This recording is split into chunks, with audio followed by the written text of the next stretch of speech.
Classroom management without yelling.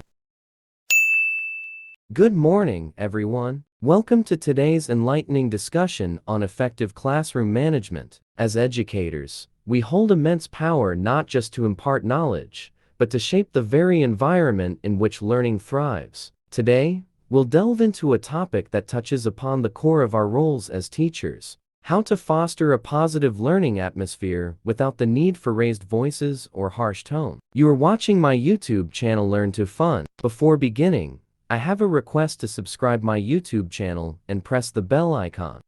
The harms of yelling. Let's start by acknowledging the elephant in the room: the harmful effects of yelling at children in the classroom. While it may seem like a quick fix to gain control, the repercussions can be profound. Yelling can scar young minds, leaving lasting emotional wounds that hinder their growth and erode their self-confidence. Strategies to avoid yelling. But fear not, for there are alternative strategies that not only maintain order, but also nurture a supportive learning environment. Here are a few strategies to consider. Establish clear expectations. Set the stage for success by clearly outlining expectations and consequences from day one. When students know what's expected of them, they're more likely to rise to the occasion.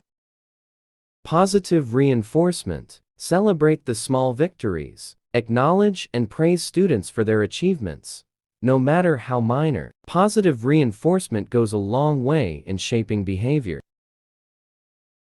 Nonverbal communication. Sometimes, actions speak louder than words. Utilize nonverbal cues like eye contact, gestures, and proximity to redirect behavior without escalating the situation. Consistent routines. Structure breeds stability. Establish consistent routines for transitions, assignments, and classroom procedures. When students know what to expect, they feel more secure and less inclined to act out.